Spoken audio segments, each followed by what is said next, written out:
Akbar amasung Birbal gi oiba wari matek amali duna tahanjage wari gi mamingna Heibong Makhonggi sana lupa paisa nong manumit ama ningthau Akbar gi darbada nupa amna kapladuna sumna hairaki ningthau ibungona naina thamjarama paisa khara adu mina hubikhre aidi pungmang mangledo aibo amtang mateng pibiyu ningthauna nangbu kanano karino wada ingonda hana phasana amtang tammu ningthau aigi ming Hariram kaujai ai khungang asida leiba lomi amani aina aigi hingonda mana masing amasung haira thajaduna tanjaba paisa khara adu aigi hingonda hauba Heibong panbi amagi makhada chapu amada chetna haplaga thamjarambani adu ngasi ayukta aina aigi hingonda chattuna yengluba matamda aina thamjarama chapu adu kanano miwoi amana lokthok bikhre huran bikhre ningthauna pukningda khali kari wano ne mana harisibo ekhoi sibu mana phagini khallaba jala kana gumba mi amatana magi leiriba Lanthum paisa dubu yumungda sunataba mapangi u makhada bu kanana thamnagene hairiba wasibo ma oidaba misak amani sikhaladuna ningthawaduna makha tarai yengu Hariram nangna hairiba wadu haunade kana gumba mi amata mana thamjariba tungsinjariba paisa du yumgi mapanda adusu ugi makhada adumna tawraga thami haiba ai amutang phautadri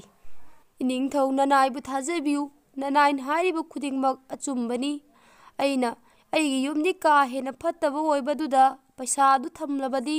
mi achat auna soidana lawduna mangini khanduna paisa du mafamduda leibana hena phagani khanduna thamjakibani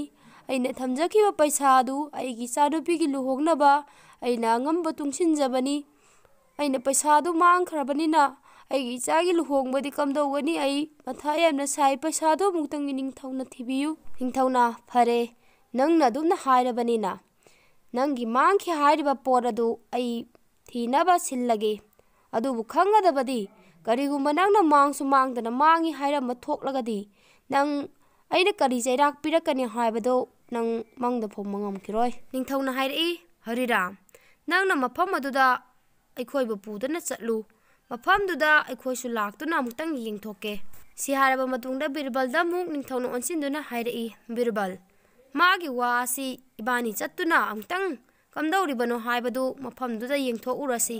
makhoi lakhi mafam du yoba matamda nupa duna tawduna leiriba mafam aduda khut thilladuna hairi yengbiu tui ningthau aina thamjaraba paisa du mafam simaktadani aduga aina ngasi sumna thengnakhibani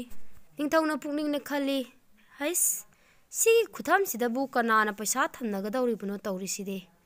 aide unthona thajakrida magi wase si khalaba tungda Birbal lam hangki Birbal nangdi Hariram gi wasi kari haina khalli Birbalna iningthau mi amagi wa taduna aduda chumbani aranbani khudak sida haidokpadi achumbadi natte adubu aina khanjabadadi Hariram asi oidaba ngangamgadabadi mande maramdi ma icham chamba lawmi amani mahangna iningthaugi darbarda laktuna thawoina karisul natabada wasi tamduna iningthaubu matam manghanbagi matik leiba mi nate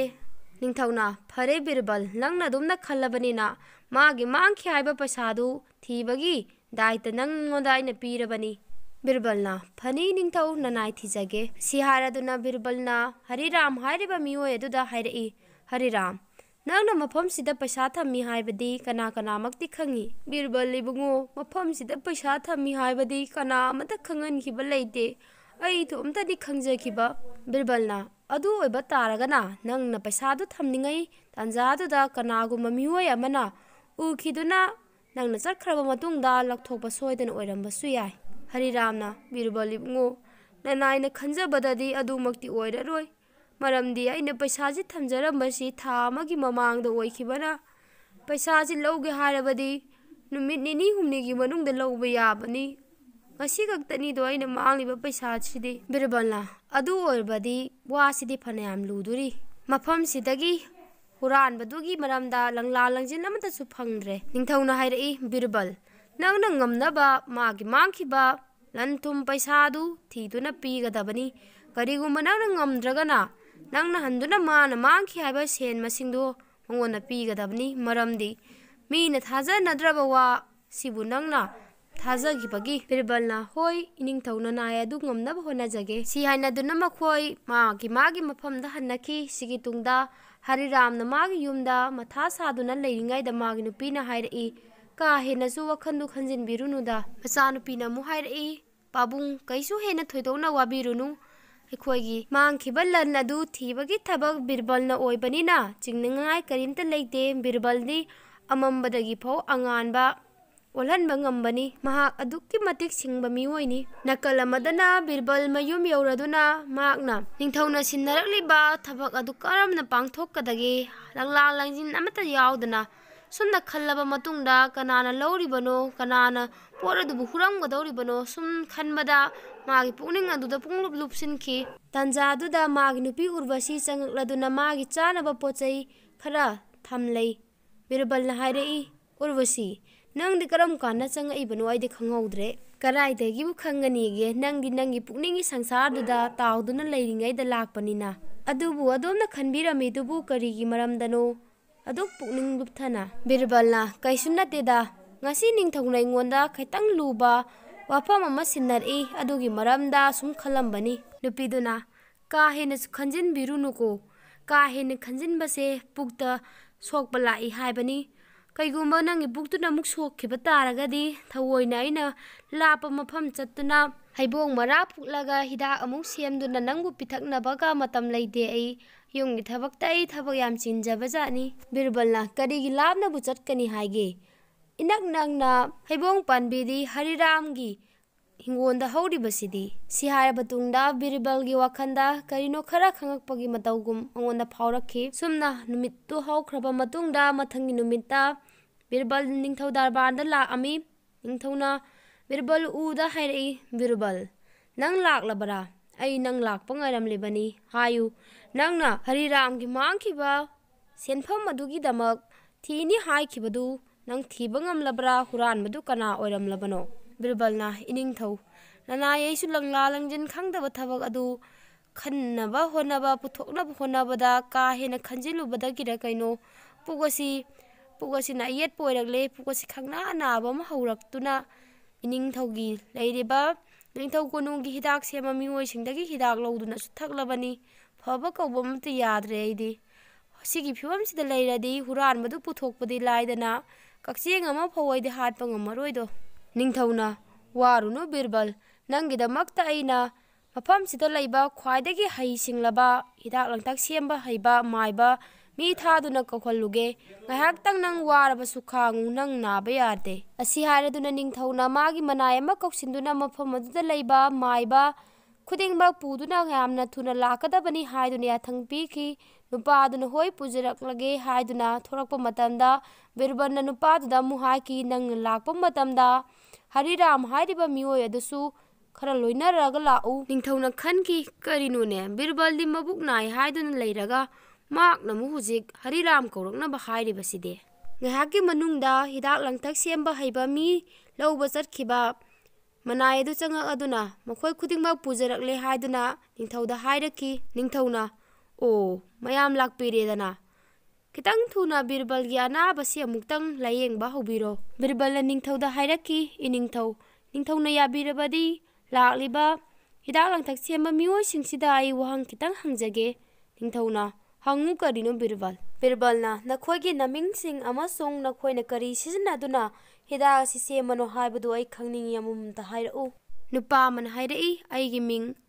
Debdat kaujai aina hidak semliba potsak asidi sing amasung haibi marudagini mathangi mioi aduna mu hairei aigi mingna Dinanar kawi aina hidak semliba potsak asina kaphoi maru amasung palang saktagini mioi amana mu hairei aigi ming Tribujan Das kawi aduga aina hidak semliba potsak asina Heibong panbigi maradagini Birbalna hairaki adu oiba taragadi Hariramgi mangki haiba pasasi nangnadi lawdigo hidak semhanaba kauruba mioi aduda Birbalna adumna hangakpadu tabada ningthau amasung tilamliba khudingmak pungakngakki tanjaduda Tribujan Das hariba mioi duna hairi Birbal nangnab hariba paisadu hogjingmak aingonda isada yauri si haraduna magi khawda yorkpa paisa khudingmak haidoraktuna mayamda utki